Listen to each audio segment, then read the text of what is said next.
Chers collègues, bonjour et bienvenue à cette nouvelle capsule qui va s'intéresser à une question cruciale. Quelle est la différence entre une évaluation formative et un simple redressement, voire une correction? Mais est-ce que ce n'est pas similaire? C'est une bonne question. Mais attention, évaluation formative, évaluation qui aide l'élève à apprendre, ou plus savamment, qui contribue à la régulation continue de ses apprentissages. Il s'agit, autrement dit, d'intervenir lorsque l'apprenant est engagé dans un cycle d'études ou dans une séquence didactique. Et un peu plus loin, nous pouvons lire la chose suivante. Il n'est pas question encore de dresser un bilan consolidé des acquis, puisque rien n'est joué. L'apprentissage est en train de se faire. Par conséquent, lorsque nous parlons d'évaluation formative, il importe toujours d'inclure cette idée de feedback, donc d'action rétroactive, pendant l'apprentissage. Et si un redressement est une forme d'information, aujourd'hui nous allons plutôt nous intéresser à comment formuler un feedback proche de l'élève au moment de l'apprentissage, pour qu'il puisse dépasser ses difficultés. Alors tout à l'heure, nous allons analyser quelques exemples concrets enregistrés dans ma propre classe. Mais avant de passer à ces vidéos, rappelons peut-être les paramètres situationnels. Tout d'abord, vous organisez, après la phase de transmission, des groupes de table, soit en binôme, soit en groupe de 4, et vous demandez à vos apprenants et apprenantes de faire des exercices ciblés par rapport aux savoirs qui ont été exposés. Vous circulez entre les rangs et vous analysez les productions des apprenants. Jusque-là, rien d'extraordinaire. Tout cela est bien beau, mais concrètement, comment peut-on y arriver? Lorsque vous constatez une erreur, demandez à vos élèves de comparer la théorie exposée avec la réalisation concrète.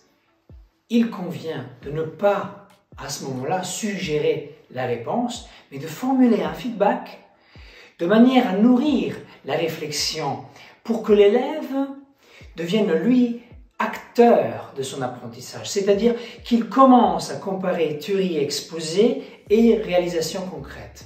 Cette méthode permet un retour individualisé, réduit le temps de correction en grand groupe et vous permet de vérifier l'acquisition individuelle des apprentissages. D'ailleurs, comme promis, il est temps pour moi de vous exposer quelques exemples concrets. Alors, quel était votre problème pendant cet exercice? J'ai mal lu la consigne. Alors, et maintenant, comment est-ce que vous avez procédé pour mieux lire la consigne? Mais j'ai lu en entière. D'accord, mais je vois aussi une couleur. À quoi sert la couleur? Pour dire la partie que j'ai oubliée. La partie... Alors, montrez-moi un exemple où vous n'avez plus oublié. Ici, le prix de l'essence a rapidement augmenté en Europe. Et j'ai changé, j'avais mis augmentation du prix de l'essence en Europe. J'ai changé une augmentation rapide du prix de l'essence en Europe. Et à l'avenir, quel est le conseil que vous donnez à vous-même? Et les consignes en entière. Très bien, mais merci. Qu'est-ce que vous avez appris grâce à cette carte mentale au niveau des pays? Si vous avez un pays masculin, quelle est la préposition que vous devez utiliser? O. Si vous avez un pays féminin, quelle est la préposition que vous devez utiliser? Un ou deux. Et si c'est un pays au pluriel, comme les États-Unis? O. A-U-I. Très bien. Maintenant, regardons un petit peu cette phrase. Vous avez écrit « En vacances, je suis parti à Togo ». Est-ce qu'on dit la Togo ou le Togo? Le Togo. Le Togo, très bien. Puisque c'est le Togo, c'est masculin, donc quelle est la préposition que vous devez utiliser? O. Donc ici, en vacances, je suis parti Au Togo. Très bien. Pareil maintenant pour les Seychelles. Qu'est-ce qu'on avait dit à propos des pays qui s'écrivent au pluriel? Ça s'écrit O-A-U-X. A-U-X, très bien. Comment vous avez écrit vous? Je suis parti en Seychelles. Qu'est-ce qu'il faut donc mettre? O avec A8. Très bien. Est-ce que vous avez compris comment utiliser votre carte mentale dans cet exercice? Oui. Très bien.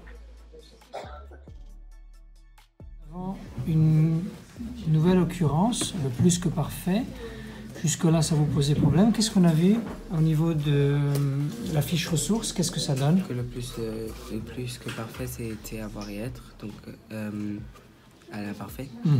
Et derrière, qu'est-ce qu'on mettait encore? Le participe passé. D'accord. Montrez-moi ce que ça donne avec recevoir. Nous avons. Nous avons, vous êtes certain? Est-ce que nous avons, c'est la parfait?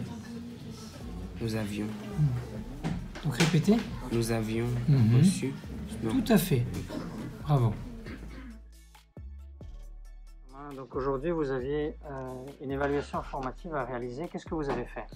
J'avais fait beaucoup d'erreurs, alors j'ai dû chercher toutes les fautes que j'ai faites dans un dictionnaire et les écrire dans ce petit cahier D'accord. que j'ai le droit d'utiliser après, pendant les tests. Et vous croyez que ça va vous aider? J'espère. Qu'est-ce que vous avez noté comme mot, par exemple? Attraper, article, chaîne. Et donc, attrapez, quelle était votre erreur jusqu'à maintenant? J'ai écrit 2T et 2P. Donc, en revanche, ça prend seulement 2T. Hein? Oui.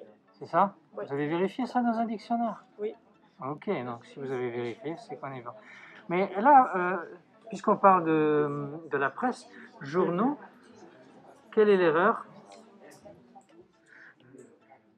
Journaux, quel était votre... Il y avait un E de trop. Oui, et pourquoi est-ce qu'il n'y a pas de E dedans? Parce que sinon ça s'entendrait journéo. Non, c'est pas ça la raison. Bah alors je sais pas. Regardez, quel est le singulier? Journal. Journal. Donc, vous ne pouvez pas avoir EAU parce que lorsque ça se termine avec AL, le pluriel c'est AUX, hein, donc journaux ici. Ok? Est-ce que vous avez appris d'autres choses aussi encore? Oui, j'ai corrigé plein de mots. Et puis j'ai... Mais est-ce que vous avez appris aussi quelque chose au niveau de votre attitude? Quelle attitude vous devriez avoir à l'avenir lorsque vous rédigez des réponses comme celle-ci? Me relire. D'accord. Est-ce que ça peut suffire? Peut-être checker quelques mots dans mon carnet. Oui. Ou alors dans le dictionnaire. Ou dans le dictionnaire. Est-ce que vous avez un dictionnaire à côté de vous? Oui, j'ai mon iPad. Ah, ok, d'accord. Vous utilisez celui-là? Oui. Donc la prochaine fois, j'aimerais avoir moins d'erreurs et plus de dictionnaires. Oui. C'est bon? Oui. Très bien.